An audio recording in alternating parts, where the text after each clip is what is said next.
So Apple officially announced the new iPhone 14, but is it what we expected? Let's ramble. Hold up, place go wild when I pull up. They all on me like it wants. Hey, what's up guys? It's great to see you all again, and if you're new here, I'm Patrick and this is where I ramble about tech and other stuff. So I literally just finished watching the Apple event and I'm not sure how I feel about things. Like every year, there's been a lot of hype and a lot of anticipation, but did Apple actually deliver this time? This year's September event saw the announcement of a couple of things, starting with a brand new Apple Watch. In fact, a couple of new Apple Watches. Aside from the standard new watch faces and of course new watch bands, Apple went all in on health and safety this year for the new Apple Watch Series 8.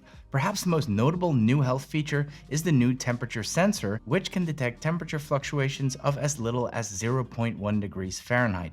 And that opens up new possibilities, specifically in women's health with things like the cycle tracker. By measuring changes in the body temperature, the Series 8 can indicate exactly when a woman is ovulating. Now, as a father of 6-month-old twins, I can tell you that trying to get pregnant isn't always straightforward and can take time. This new feature can really help couples with a child wish by determining exactly when it is time to do the no pants dance, a feature not to be underestimated. Of course, being able to monitor temperature like that can also be a very good indicator of potential health issues, making this a relevant feature in my opinion. Apple promises solid encryption and data protection, keeping your health data safe. Another notable new feature is crash detection, which uses the gyroscope and accelerometer to detect when you've been in a car crash. Emergency services will be called automatically, and your location will be shared so that the emergency services can come to your aid. A little disappointing that the battery life on the new Apple Watch is still only 18 hours, which is really not good compared to other smartwatches. Apple did, however, announce a low power mode option, which offers access to limited applications while preserving battery life. This should give you up to 36 hours according to Apple. Also exciting is a feature called international roaming, which lets your watch switch carriers automatically when you travel abroad. Unfortunately, for a lot of people, including myself, this feature seems to be available only in the US, at least for the time being. The Series 8 starts at $399 for the GPS version and $499 for the cellular version. You can order the watch right now and it will become available on the 16th of September. There will of course also be a slimmed down version of the watch in the form of an SE, which will this time be available in silver, midnight, and starlight. Safety features such as crash detection will be made available on the Apple Watch SE as well. The real showstopper was the Apple Watch Ultra, Apple's new big boy watch, which is designed for athletes and outdoorsmen. Sporting a rugged titanium case, the biggest display ever on an Apple Watch, and a bright orange action button that can be used for quick access to different things depending on the app you're using, the new watch also comes with a second built-in speaker, which should give us more volume and better call quality.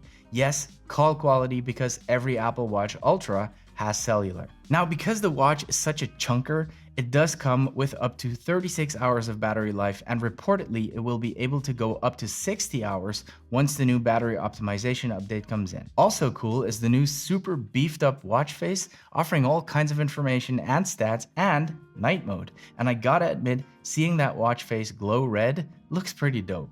The Ultra doesn't just come with new bands, it comes with entirely new types of bands and locking mechanisms. Specifically designed for very active users, it also has better dual frequency GPS, works really well in dense environments like cities with a lot of tall buildings. A very cool feature in my opinion is the new compass, which actually lets you backtrack your steps using only GPS. So if you ever do get lost, you can at least find your way back to where you came from. If you do find yourself in actual trouble, the new Ultra has a siren on board with frequencies that will carry long and far so you can be heard and found.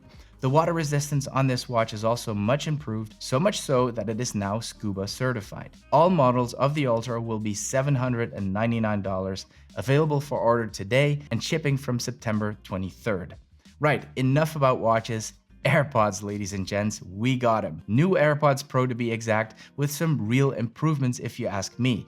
They will sound even better than the current AirPods Pro, which I genuinely love, and spatial audio can now be fully personalized to to your taste and your liking. Perhaps most interestingly, the ANC, which was already quite decent for earbuds, has now been further improved. Counter sounds are being emitted at a super high frequency, which will help it block out noise even better.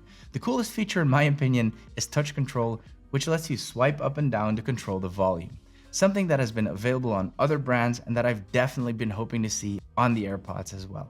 One of the major gripes people have with the AirPods Pro is that they don't really fit their ears. For that reason, Apple has announced new sizes of ear tips, hoping to fit more ears. The battery life has been improved as well and will now deliver 6 hours of listening time on a single charge and up to 30 hours using the charging case. Speaking of the case, that will have a small speaker now so that the precision finding feature can make it send out a beeping sound when you get close to your buds. One of my favorite new features is the new charging options. We can now charge the AirPods using the Apple Watch charger, as well as MagSafe, as well as other Qi compatible chargers. Finally, you can pre-order the new buds on the 9th and they will become available on the 23rd at $249. Now, what about those iPhones? Well, the iPhone 14 will come in 4 models: the regular iPhone 14, the 14 Plus, 14 Pro, and 14 Pro Max. And yes, that means that it is now confirmed that the iPhone mini is no more. A moment of silence. Rest in peace, little buddy. Right, so what do we have? The 14 and the 14 Plus are big phones, 6.1 inches for the iPhone 14 and 6.7 inches for the Plus. And Apple reminded us that this means that we can actually see more content on our screens. Thank you, cause I forgot. The new iPhone also has a new internal design, which should give it better thermal performance, meaning it won't get as hot when doing intensive things like gaming. Both models have a Super Retina XDR display with 1200 nits peak brightness OLED screens, and that is pretty bright. What hasn't changed is the design, and that is very, very disappointing because the Pro lineup has an all-new design. And who wants their brand new phone to look like last year's model? I'm not entirely sure what Apple's playing at here. Are they trying to get more people to migrate over to the Pro models by making the regular 14 look like a B model? Who knows? They do come in 5 colors, being Midnight, Starlight, Blue, Purple, and Product Red. The regular 14 keeps the same all-day battery life as the previous model, but the 14 Plus is said to have the best battery life ever in an iPhone, which brings it up to par with the Pro Max models. The 14 comes with an A15 Bionic chip and a 5-core GPU, which is 18% faster, a 6-core CPU with 2 performance cores and 4 efficiency cores, and a 16-core neural engine. It also has a custom image signal processor on board, powering the improved camera system. It has a 12 megapixel main camera with a larger sensor, and larger sensors mean more light, and that is always a good thing. It has an f1.5 aperture and sensor shift optical image stabilization. Pretty impressive is that the iPhone will deliver almost 50% better low-light performance, and it does so by what Apple calls the photonic engine. The front-facing camera is a 12 megapixel true depth camera with an f.1 aperture, again helping in low light, and it has autofocus, which is pretty great to have on a phone.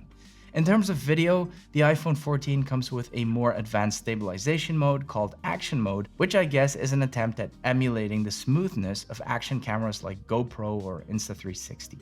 Very cool is that the iPhone now offers the option to have more than one eSIMs on a single device, unless, of course, you live outside of the US, in which case you don't get this option at all. So us Europeans get less and pay more. Yay!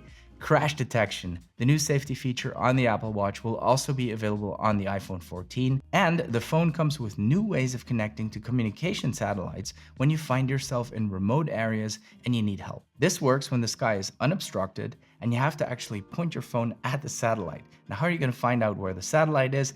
Apple has implemented a feature that tells you exactly where to point your phone by showing you where that satellite is located. Now, by the way, Apple presented this new feature very cautiously and without overpromising things. You can tell that this is still in its infancy, but it is a very impressive feature, and I hope they will keep building on this to one day maybe eliminate our dependence on cellular antennas. And now for the big boys, the 14 Pro and the 14 Pro Max. Unlike the regular 14 and the Plus, these come in the new design which ditches the notch and introduces a pill-shaped cutout.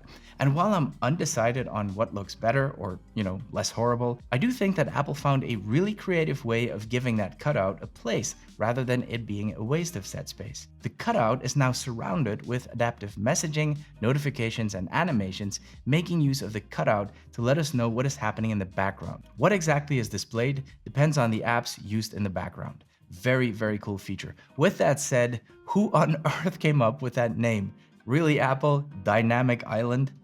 The Pro lineup comes with a new advanced display, and if it does what it says on paper, it really is quite nice. The displays are 6.1 and 6.7 inches respectively, and they are significantly brighter than their predecessors. They now offer 1600 nits of peak brightness in HDR, which brings it to the same level as the Pro Display XDR. On a phone, and on very sunny days, you can even bump the brightness up to 2000 nits. That is just nuts, people. I'm a bit worried about what that will mean for the battery life, but time will tell. And finally, Apple is giving us the very much requested feature, always on display. So you can see your essential information without lifting or tapping your phone. Apple says that this is possible because of the new low power mode that can bring the refresh rate down to as low as 1 Hz. The Pro and Pro Max are powered by the new A16 Bionic chip built on a 4nm process, delivering a 6-core CPU, of which 2 high-performance and 4 high-efficiency cores, 5-core GPU, and a 16-core neural engine. It also has a new display engine, making things like always on display possible. And of course, these new iPhones come with an even better camera system, a whopping 48 megapixel camera with a quad pixel sensor. And let me tell you, to have that on a phone is just nuts. It is also said to have twice the low light performance of the iPhone 13 Pro because of the new technologies used. There's now also a 2x telephoto option available without the need for an additional lens. The cameras offer Pro RAW, emulating RAW photography and mirrorless cameras. The Pro also has an improved 12 megapixel ultra-wide camera, which is capable of shooting detailed macro shots. We can now shoot 4K 30 frames a second in cinematic mode, which is a little less than I expected. I would have at least expected 4K 60. Rumors of 8K video turned out to be not true at all, but to be honest, I can barely get the 4K footage off my phone and onto my computer, since both AirDrop and the Lightning cable are super slow. And yes, we're still stuck with that ridiculous prehistoric cable. Thankfully, the EU has passed new laws making USB-C the new standard from 2023 onwards, which means Apple will have no choice but to finally join the rest of the world by using decent cables. The good news is that the price did not increase, and the Pro still starts at $999 and the Pro Max at $1099, just like the previous model. It will be available in 5 colors: space black, deep purple, silver, gold, and blue, available for order on 9 September and ready to ship on the 16th. So guys, what do you think? Are the new iPhones worth it? Will you be upgrading, and if so, which device will you be getting? Let me know in the comments below. If you enjoyed the video, please give one of these. It really does help the channel. Subscribe for more content. Thank you so much for watching, and see you in the next one.